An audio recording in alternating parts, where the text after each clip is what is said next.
Good day, folks. Mr. Lochan here in the laboratory. Today, my spirit been leading me for a few days now, to leave a little bit of information to everyone, to our friends, our families, our patients, to any person whose life can benefit from this. As you may know, we are all one time or the other going to be afflicted with certain types of medical conditions, certain types of diseases, certain types of disorders. It may very well be as a result of something we have done, something we may not have done at all, something we may have inherited, something we may have come across through physical contact, through lack or through excess. Nonetheless, we as human beings are going to be affected with some degree of medical condition or disorder as time progresses and as the years roll on. Over our time in the medical industry, we have seen a certain type of patient coming to us repeatedly, certain types actually. And whilst there may be other phrases we can use to describe these patients, you know, we like life and we like the beauty of living and we like the humor and the joy of living.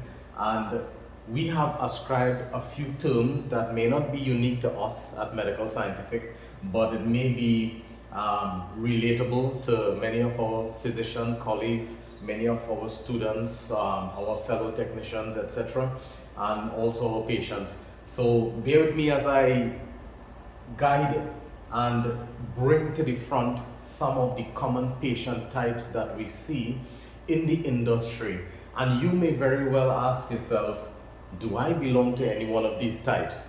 Do I fall into one of these categories? And whilst it's a little bit of a jovial, humorous type thing, it is very serious. All right, I kid you not, it's very serious. So patient types, what we mean here are certain types of patients who ascribe to being or belonging to a particular category of people, and they are important in that because of their type of personality, they can lead themselves down to an unfortunate path, a path that causes a lot more pain, a lot more have a lot more negative effects on their health and well-being. So bear with me as I try to move through this a little bit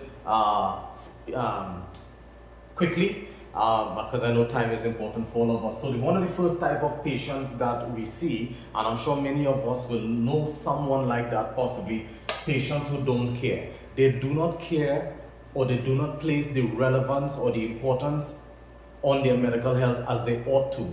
All right, they don't care. Persons just have that tendency to really just, bury their heads in the sand, and they don't care. And in that state of not caring, they can develop certain diseases that start to gallop faster.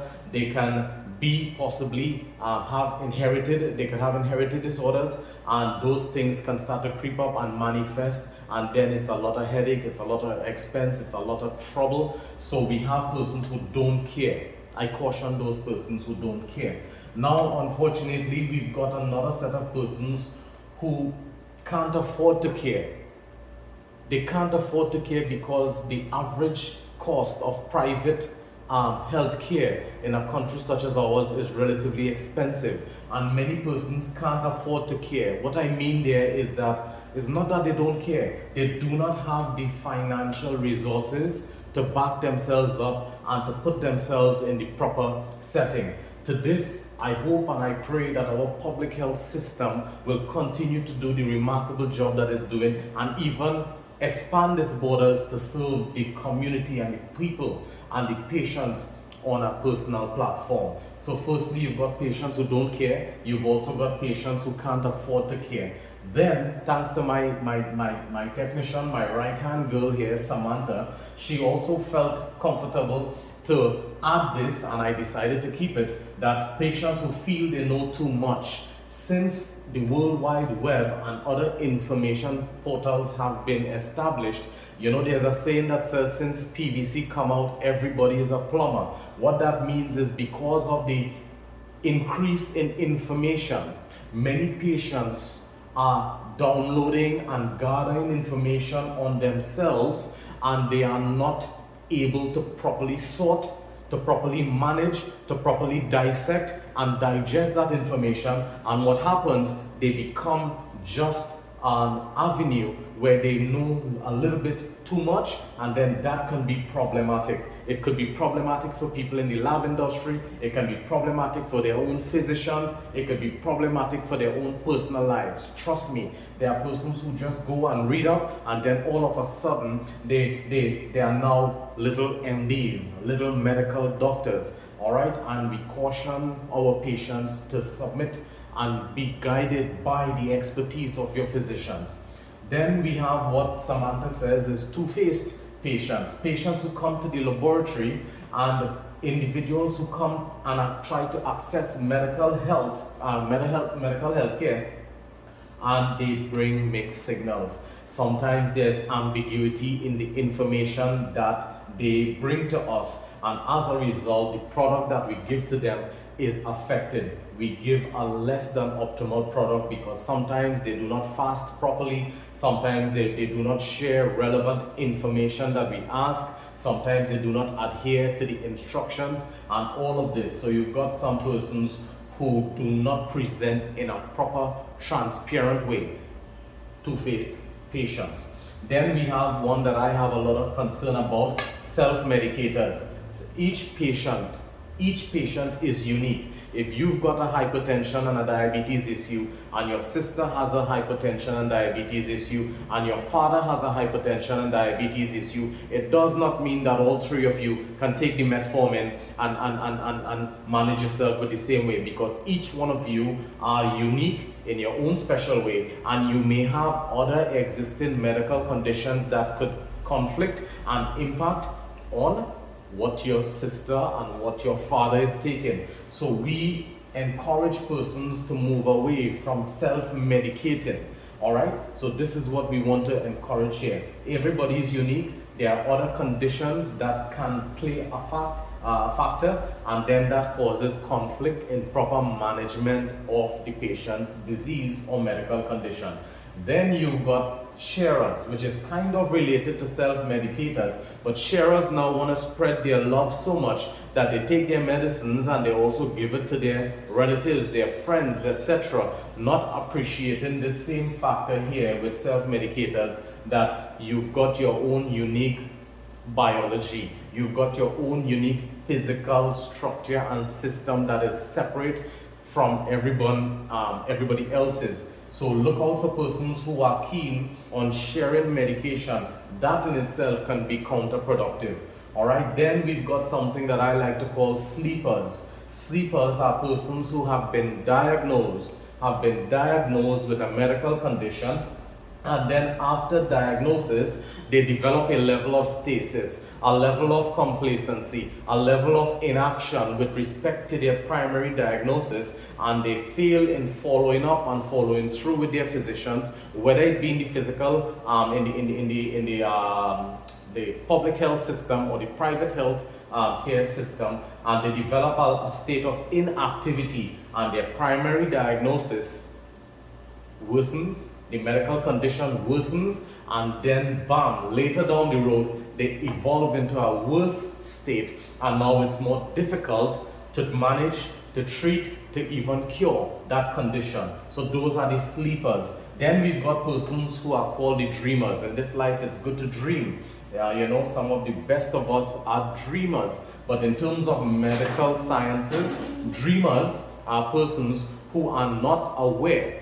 They are not aware. You know, when you're sleeping, we could discuss whether it's on whatever platform or whatever realm we are awake, mentally, etc., subconsciously, but I'm not talking about that. I'm talking about persons who are just not aware that they can have predisposed medical conditions. They can have a high potential or probability of developing some type of medical condition, and if they are not aware of that, or they are getting up every day doing their normal routine chores and their duties and their tasks and going back to sleep, and they're not aware that certain things can be subliminally and silently creeping up, then they become at a higher risk of developing these things, and then associated with that comes additional stress, additional issues with respect to managing, treating, curing, etc. So those are the dreamers. And then we've got the deviants. We've got the deviants, where these are phrases coined by us at Medical Scientific. This is not to make anybody get upset. This is just for us to keep it real, real people talk, you see. So now we've got what we like to call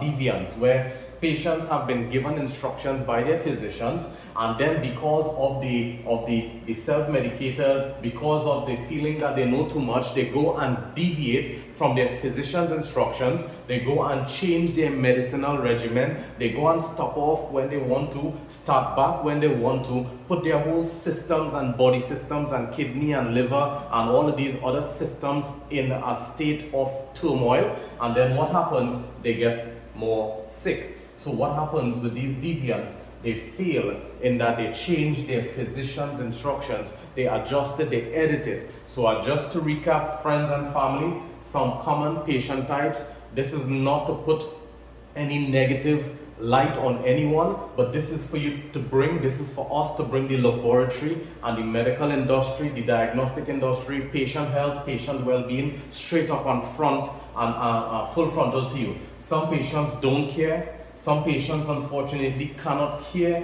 or cannot afford to care. Some feel that they know too much because of the increased amount of information in easily accessible portals like the World Wide Web, etc. Some patients do not come with principled approach. They come to misguide and do not share proper information. We are having a lot more of that recently. Then you have self-medicators, people who decide to treat their own selves with the limited knowledge that they've got. All right, and then we've got sharers, people who share their medicines, not understanding that everybody is unique, not understanding that everybody will have something differently in terms of medical combinations, and that is a dangerous thing. Then we've got the sleepers. Sleepers are who we refer to as having primarily been diagnosed with something and left it right there. Left it right there because of fear, because of probably lack of resources, probably lack of contact with persons, and they develop a level of worsening medical condition. Then we've got the dreamers. They are literally, they're not aware. They're not aware. It's not that they don't care. They're not aware. They are living in a place of, how I should put it, living in a place of not knowing, all right? And with that, that's a dangerous thing. I encourage all patients, all families, all daughters, all sons, all fathers, all mothers to make sure and try to engage with your physicians and seek to get a general checkup, and your physician is going to guide you based on what you have a potential to inherit, what you have already in place in terms of worsening on existing medical conditions. All right, the sleepers, then we've got the dreamers, and then of course we've got the deviants, the persons who choose to change and move away from their physician's guidance and try to edit their health and their wellness into their own hands.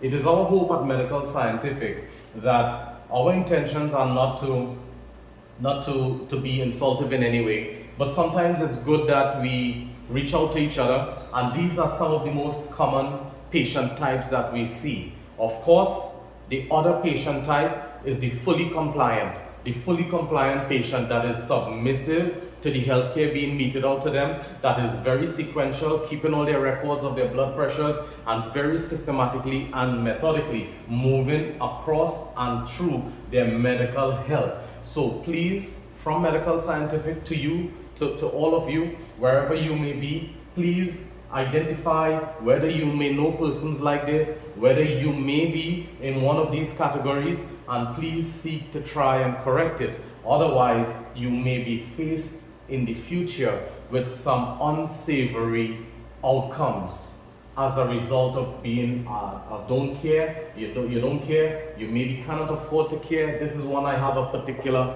problem with, personally, persons who cannot access healthcare because of their economic and their socio-economic situation. People that feel they know too much, that's just a common way in which we refer to it, but you know what we mean. Two-faced, self-medicators, sharers, sleepers, dreamers, and deviants.